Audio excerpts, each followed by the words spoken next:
Well, I don't know exactly the order. You just mentioned about where to start, and I think the place to start is probably just go ahead and start with that Padelford information that I just sent to you. And what most people assume is that they somehow created the U.S. when they did not. They don't have anything to do with it. It's not about them, and that's the reason we're going to start with the Padelford case. You know, this is what I heard back in 1999 from Albert when he said the Constitution wasn't written for you, you're not signatory to it, and you're not of the posterity. Now, I already knew that because in language procedure I knew the P was capitalized in the preamble. There was a language procedure that was known to the founders back then called a capital. When you capitalize the first letter of a word, you change its meaning, which is why they capitalized the word people of the United States, and it's exactly why they capitalized the word posterity. And when you look at the preamble and you understand contract language, the entity they formed was the people of the United States, which established the Constitution for the United States of America. It was one group establishing something for another group. Now, if one group is establishing for another group, that means they are in the superior position. So those that were the people of the United States were establishing a constitution for the United States of America. They weren't doing it because they were nice. These were the commandments of how they were going to run the charters and the government. We'll get into that about how they were going to manage the bankruptcy and pay back the 18 million that were borrowed from France by the United States of America, and what provisions had to be put in place to guarantee to the international community that that debt was going to be paid. Now, people arrogantly assume that they're smarter today than they were 200 years ago or 250 years ago.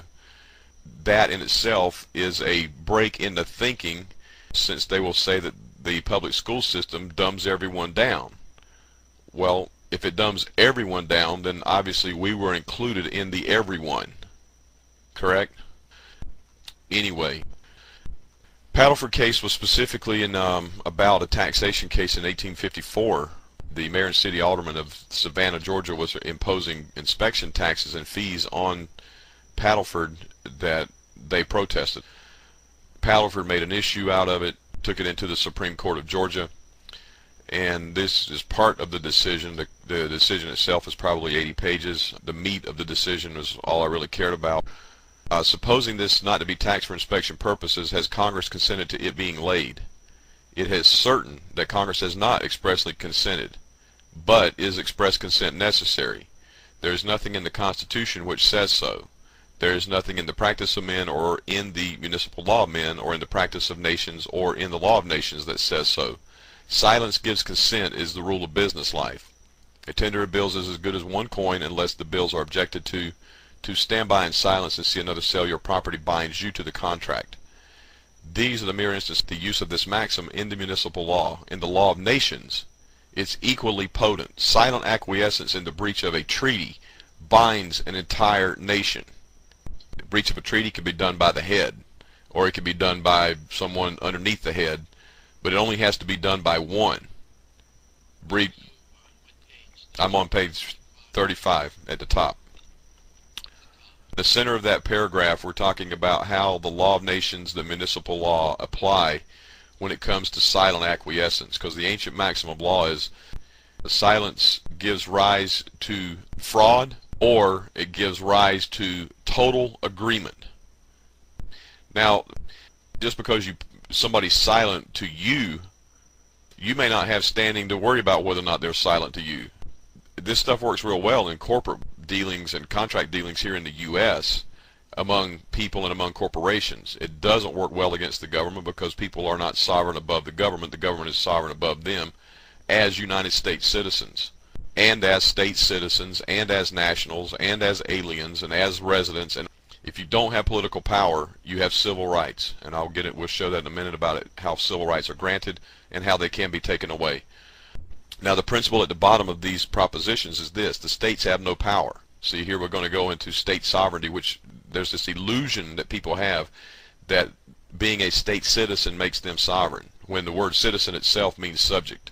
In addition to that, they were not signatory to any of the compacts that created those states, and they're not the posterity of any of the parties that created those states.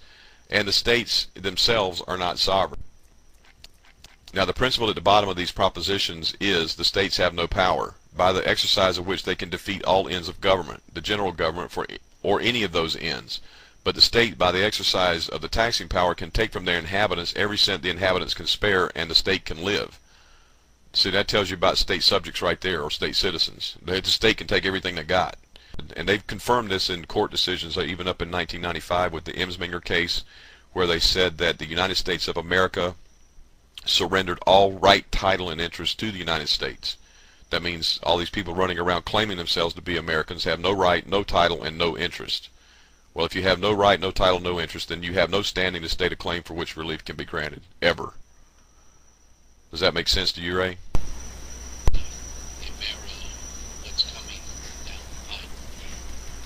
Right, and the people that think they have some kind of say-so and that have no say-so, the system's going to do what it's doing because it's doing it for the posterity of those who created that system. Okay? According to the principle of this decision, therefore, the states have no power to lay any tax on their inhabitants, and if they have the power to tax, it follows that they have no power to enable them to keep up their state governments, and without state governments, they have no power to keep themselves alive as states. The principle comes to this, that the states, in making the Constitution, intended to give up the power of self-preservation, which we would also call self-determination. Alright, I'm going to switch over to the next page. At least I think I am. Yeah, page 36. This was in a different page on this decision with Padelford, but it gets into some things like we talked about earlier. The people of the states who made the Constitution considered themselves as the sovereign and the government as the subject. They were the principal, their agent. That this is true, none will dispute. And this is the commentary from this book where it says, we all know that it was not us people who made the Constitution, but the select few as stated by the court at page 520, wherein they said, but indeed no private person has a right to complain by suit in court on the grounds of a breach of the Constitution. The Constitution, it is true, is a compact, but he is not a party to it. Okay? The states are parties to it, and they can complain. If they want to complain on your behalf, then they're entitled to a redress. Or they can choose to waive their right to complain on your behalf. And the reason I say your behalf is because Schultz and we the people keep going to the Supreme Court, and they keep telling them, hey, we don't have to listen to anything you got to say. Well, right here it is. You don't have a right to redress. Because why? You should have gone to the state first, and then they chose to take up your cause. Then they can bring it to us, the federal government. Or they can waive their right to take up your cause. Well, their cause is whatever they think about the taxation with the IRS and Title 26 and 16th Amendment. And people say, well, the 16th Amendment was never ratified. Ray, let's just go back to silent acquiescence. Do you think the states have already agreed to the 16th Amendment according to the doctrine of silent acquiescence? Yes. There's nothing to ratify. Now, in addition to that, I'm going to go ahead and get out of these two pages here. Yeah, Padelford's, those two things are self-explanatory. There's not even a need to spend a lot of time on it. People don't have a right to redress. The states have a right to redress, so you have to go to the state to complain. Then they get to choose whether or not they want to take your complaint to the federal. That's procedure. That's the protocol. And over again, Schultz and we the people get told that they keep violating protocol, and they won't listen.